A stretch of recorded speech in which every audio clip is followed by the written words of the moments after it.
आज का lecture start करते हैं। कोर्स आउटलाइन के हिसाब से हमने प्रोडक्ट रिसर्च कर ली है, प्रोडक्ट सोर्सिंग कर ली है और अब हम कर रहे हैं प्रोडक्ट रैंकिंग, जो कि मार्केटिंग स्ट्रेटजीज भी आप उसको कह सकते हैं। तो चलिए स्टार्ट करते हैं आज का लेक्चर। दराज ranking strategy. There are two kinds of ranking strategies जिस पे आप काम कर सकते हैं। एक है आपकी दराज गिवअवेज एंड कैंपेन्स की स्ट्रेटजी और दूसरी है आपकी दराज एक्सटर्नल मार्केटिंग की स्ट्रेटजी। आप इन दो टेक्निक्स को दो अलग अलग लॉन्चेस में यूज़ कर सकते हैं। अगर आप कोई ऐसा प्रोडक्ट लॉन्च कर रहे हैं जो कि पहले से मार्केट में एग्जिस्टिंग है तो आप उसके लिए दराज गिवअवेज एंड कैंपेन्स को देखेंगे। लेकिन अगर आप कोई ऐसा प्रोडक्ट लॉन्च कर रहे हैं जो कि पहले से मार्केट में अवेलेबल नहीं है और आप पहली बार लॉन्च कर रहे हैं तो उसके लिए आप एक्सटर्नल मार्केटिंग को यूज़ करेंगे।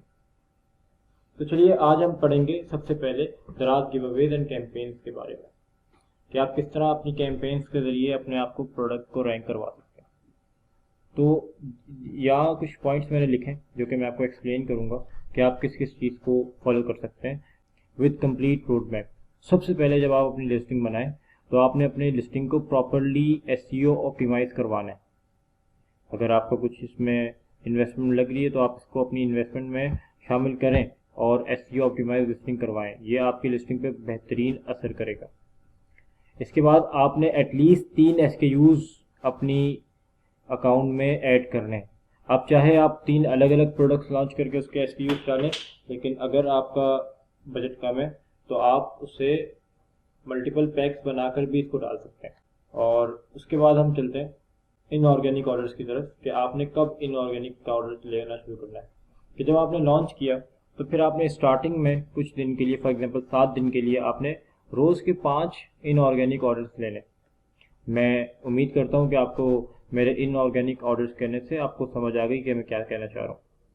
जब आप ये 7 दिन के लिए इनऑर्गेनिक ऑर्डर्स लेंगे तो आप सेलर पिक्स में एलिजिबल हो जाएंगे। इसके अलावा जब आपकी सेलर पिक्स में एलिजिबल हो जाए प्रोडक्ट तो फिर आपको सेल्स मिलती हैं। सेलर पिक्स क्या होती है मैं आपको बता देता हूँ। फॉर एग्जांपल अगर आप गए किसी प्रोडक्ट की पेज पे, फॉर एग्जांपल मैं इसके ऊपर पीलर लिखता हूँ। अगर आप स्क्रॉल डाउन करेंगे तो इस पेज के जो सबसे बेस्ट सेलर्स हैं, जो सबसे अच्छी सेल्स कर रहे हैं, वो आपको सबसे एंड में नज़र आएंगे इस सेलर पिक्स के उसके अंदर। तो जब आपकी लिस्टिंग यहाँ अपेयर होती है तो यहाँ अपेयर होके आपको इसमें हाई विजिबिलिटी मिलती है और आप जो है अच्छी सेल्स करते हैं। तो आपका रैंकिंग जो सफ़र है, रैंकिंग का जो सफ़र है आपका स्टार्ट होता है यहाँ से कि सबसे पहले आपने अपने आप को सेलर पिक्स के लिए एलिजिबल करवाना है। ये रोज़ आती हैं, ये हर हफ्ते में 2 से 3 बार आती हैं। आपने जब भी आपके अकाउंट में आए आपने इसको अवेल करना है और अपने प्रोडक्ट्स को सेलर पिक्स के अंदर ऐड करना है। ये ज़रूरी है, बहुत ज़्यादा ज़रूरी है। तो उसके बाद आपने दोबारा इसके ऊपर इनऑर्गेनिक ऑर्डर्स लेने और फिर आपके पास आएगा अगला स्टेप फ्लैश सेल्स का। दराज का नया जब से एल्गोरिथम आया तो उसमें एक चीज़ बहुत अच्छी आ रही है कि दराज अपने नए सेलर्स को भी दराज फ्लैश सेल्स का ऑप्शन दे रहा है। जब हम नए नए इसके ऊपर ऑर्डर्स लेते हैं, हमने जो इसको कंसिडर किया है, हमने जो इसको एनालाइज किया है कि अगर हमारे पास एक हफ्ते में 20 से 30 ऑर्डर्स आ जाएं तो अगले हफ्ते हमारे पास दराज फ्लैश सेल्स एलिजिबल हो जाती है। तो अगर आपके पास दराज फ्लैश सेल्स एलिजिबल हो गई तो आप विदाउट रैंकिंग अपनी ऑर्गेनिक ऑर्डर्स हासिल कर सकते हैं। क्योंकि जब दराज फ्लैश सेल पे जाता है प्रोडक्ट तो उसमें वाजिब है कि हमें 10 से 15 प्रोडक्ट्स की सेल्स आती हैं, कम से कम 10 से 15 प्रोडक्ट्स की सेल आती हैं। तो आपने सबसे पहले तो आपने इसको रोड मैप को इस तरह लेके चलना है कि सबसे पहले आपने इनऑर्गेनिक ऑर्डर्स करवा के सेलर पिक्स को इनेबल करना है। उसके बाद सेलर पिक्स के बाद आपने दोबारा इनऑर्गेनिक ऑर्डर्स करवा के आपने फ्लैश सेल को इनेबल करना है। फ्लैश सेल में जब आप आ गए तो फिर आपने जो है ना इसके ऊपर काम करना शुरू करना है। तो इस पूरे मेथड को आप रिपीटेडली करेंगे फॉर अराउंड 1 और 1.5 मंथ्स, तब जाके आपकी प्रोडक्ट ये रैंक होगी। इससे पहले आपकी प्रोडक्ट रैंक नहीं होगी। और जब ये रैंक होगी प्रोडक्ट, इसके दौरान आपकी प्रोडक्ट बार बार रैंक होगी और बार बार डी रैंक होगी। ये मसला दराज के ऊपर बहुत पहले से चल रहा है कि आप कोई प्रोडक्ट रैंक करते हैं और 1-2 दिन के लिए वो रैंक रहती है, 1 हफ्ते के लिए रैंक रहती है, लेकिन 1 हफ्ते बाद नीचे आ जाती है। तो जब वो नीचे आती है तो आपने क्या करना है, आपने सबसे पहले उसके ऊपर क्वेश्चंस करवाने और आपने उसकी प्राइस चेंज करनी है फ्रॉम 1 to 2 रुपीज़। ज़्यादा प्राइस चेंज नहीं करनी है, आपने हर हफ्ते उसकी प्राइस चेंज करनी है, या 1 रुपये बढ़ा दी या 2 रुपये बढ़ा दी या कम कर दी। इतनी प्राइस चेंज करने से आपकी लिस्टिंग रिवाइव करती है। इसके अलावा आपने अपनी लिस्टिंग को रिवाइव रखने के लिए आपने उसके ऊपर क्वेश्चंस लेते रहना है। जब भी आपने अपने जेनी से ऑर्डर करवाना है तब आपने उससे फॉलो भी लेना है और अपने जो है लिस्टिंग के ऊपर ऑर्डर भी लेना है। इसके अलावा आप एक से ज़्यादा जेनीज से भी ऑर्डर्स ले सकते हैं और एक जेनी से एक से ज़्यादा ऑर्डर्स भी ले सकते हैं अगर आप उससे एनोनिमसली जो है रिव्यू लें या एनोनिमस क्वेश्चन लें तो ये ज़्यादा बेहतर है अगर आप अपनी कॉस्ट कम करना चाहते हैं। लेकिन आपने ज़्यादा नहीं करना, आपने मैक्सिमम 3 से 4 ऑर्डर्स ले लें फ्रॉम वन जेनी। आपने ये तमाम प्रोसेस जो मैंने आपको बताया ये आपको एटलीस्ट 1 से 2 महीने के लिए रिपीट करना पड़ेगा, तब जाके आपकी ये प्रोडक्ट रैंक होगी। अब ये डिपेंड करता है कि आपकी प्रोडक्ट के ऊपर कंपटीशन कितना है, कितनी नंबर ऑफ लिस्टिंग्स है।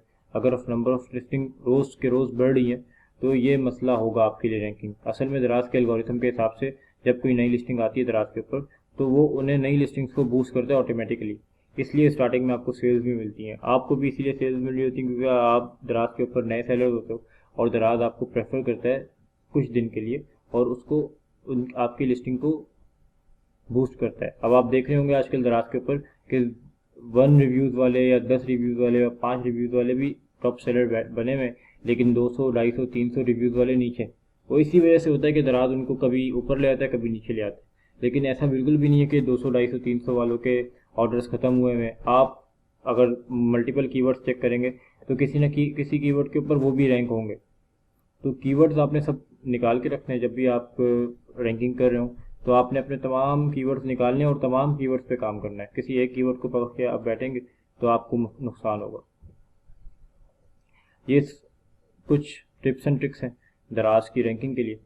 सबसे पहली टिप है कि आप सबसे पहले अपनी तमाम लिस्ट बना लें कीवर्ड्स की कि आपके रेलिवेंट कीवर्ड कौन से, और सबसे पहले आपने उस कीवर्ड के साथ स्टार्ट करना है जिसके ऊपर सबसे कम नंबर ऑफ लिस्टिंग हो। इसका मतलब ये कि सबसे कम जिसके ऊपर आपका कंपटीशन हो, आपने उससे VVRO से स्टार्ट करने, उससे आपने इनऑर्गेनिक ऑर्डर स्टार्ट करने और फिर आपने उसको जब एक बार आप उस कीवर्ड पे अबूर पा जाएं, उस कीवर्ड पे आप रैंक कर जाएं, तो फिर आपने दूसरे कीवर्ड पे मूव ऑन करना है। इससे आपको फ़ायदा क्या होगा कि आपकी सेल्स जल्दी स्टार्ट हो जाएगी। अगर आप ब्रॉड कीवर्ड पे पहले जा रहे होंगे सबसे पहले और आप बहुत ज़्यादा ब्रीडिंग करेंगे तो आपकी सेल का प्रोसेस है वो लेट शुरू होगा। लेकिन आप अगर छोटे कीवर्ड पे जाते हैं और जल्दी से उसके ऊपर रैंक कर लेते हैं तो बेशक आपको कम सेल्स आएंगी लेकिन आना स्टार्ट हो जाएंगी। उसके बाद दूसरी जो चीज़ है कि आपने इनऑर्गेनिक ऑर्डर जो लेने हैं वो आपने मल्टीपल सिटीज़ से लेना है। आपने एक ही सिटी से या एक ही एड्रेस से बहुत सारे ऑर्डर्स नहीं लेना है, आपने मल्टीपल सिटीज़ से लेना है ताकि आपकी रैंकिंग बेहतर हो। इसके अलावा जब भी आपने ऑर्डर्स करवाने आपने ऐड टू कार्ट मेथड से ही करवाने। आपको मालूम होगा ऐड टू कार्ट ऑर्डर्स क्या होता है, लेकिन मैं आपको दोबारा बता देता हूँ एक बार दराज के ऊपर जाके। फॉर एग्जांपल मैंने इसको यहाँ पर लिखा है पीलर और मेरी जो लिस्टिंग है वो ये है, ये वाली लिस्टिंग है, ठीक है। अब फॉर एग्जांपल मेरी ये लिस्टिंग है और मैं पहले जाऊँगा किसी और को इसे ऐड टू कार्ट करूँगा, उसके बाद यहाँ से निकाल दूँगा, फिर मैं इसको ऐड टू कार्ट करूँगा और फिर मैं अपनी लिस्टिंग को ऐड टू कार्ट करूँगा।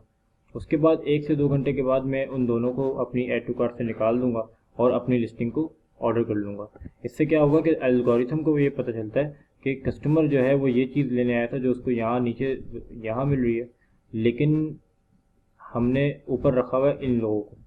तो फिर इससे आसानी क्या होगी कि आपकी लिस्टिंग थोड़ी सी बूस्ट करेगी। तो add to cart method better है कि अगर आप ऐड टू कार्ट मेथड से ही VVROs करवाएं।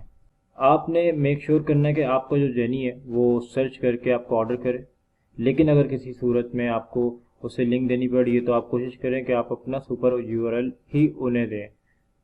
आप सुपर URL जो है किसी पेड टूल से भी क्रिएट कर सकते हैं, लेकिन अगर आप मैनुअली क्रिएट करना चाहें तो वो भी मैं आपको सिखा देता हूँ किस तरह आप दराज पे जाके मैनुअली इसको क्रिएट करेंगे। लेट्स से ये 196 वाला मेरा प्रोडक्ट है, तो सबसे पहले मैं इसके ऊपर लगाऊंगा फ़िल्टर। या मैं देख लेता हूँ कोई FBD का प्रोडक्ट मेरे पास हो। अच्छा, इसी प्रोडक्ट को ले लेते हैं। सबसे पहले मैं इसके ऊपर लगाऊंगा 4 स्टार एंड अप का फ़िल्टर।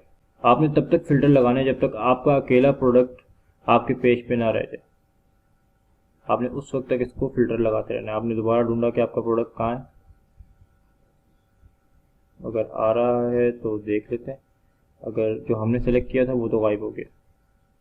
ठीक है, तो अब हम किसी और प्रोडक्ट को सेलेक्ट कर लेते हैं कि जिसे हमें ऊपर लाना है, एक पेज पे एक रखना है। प्राइस डिफरेंस देख लेते हैं कि जिसका सबसे ज़्यादा प्राइस डिफरेंस है हम उसे ही कर लेते हैं। तो हमें नज़र आ रहा है कि 937 वाला प्राइस सबसे थोड़े ज़्यादा लग रहे हैं मुझे, या इसके अलावा भी कोई होगा। तो सबसे पहले मैंने इस पर प्राइस फिल्टर लगा दिया, मैक्सिमम 900,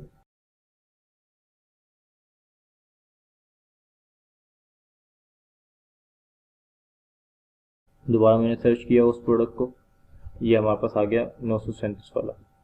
अब मैं यहाँ 937 ही मैक्सिमम कर देता हूँ, तो हो सकता है कि, और मिनिमम भी इसको 900 इसके मिनिमम कर देता हूँ और मैक्सिमम में इसके कर देता हूँ 937।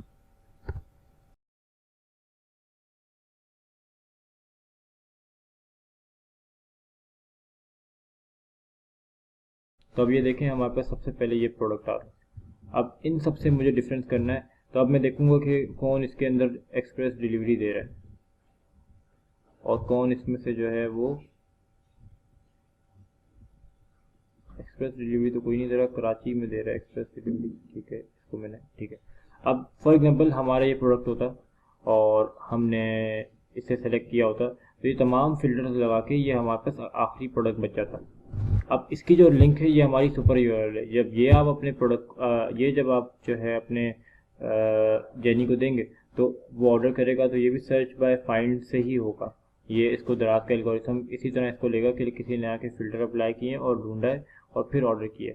तो आप इसी तरह इसको करवाएं। और आखिरी टिप यह है कि जब भी आपके पास कोई ऑर्डर आए तो आप अपने लिए वाजिब बना लें कि उससे आपने मैसेज करना है टू फॉलो योर शॉप।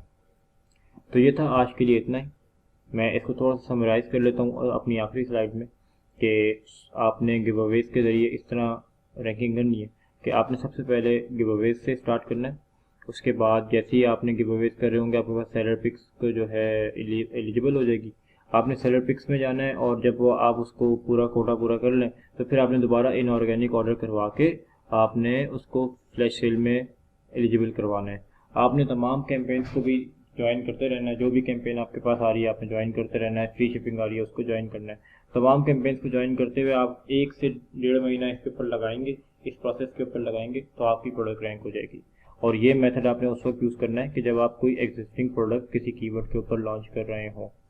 तो आज के लिए सिर्फ इतना ही। इंशाल्लाह फिर आपसे मुलाकात होगी अगली वीडियो में। अल्लाह हाफिज़।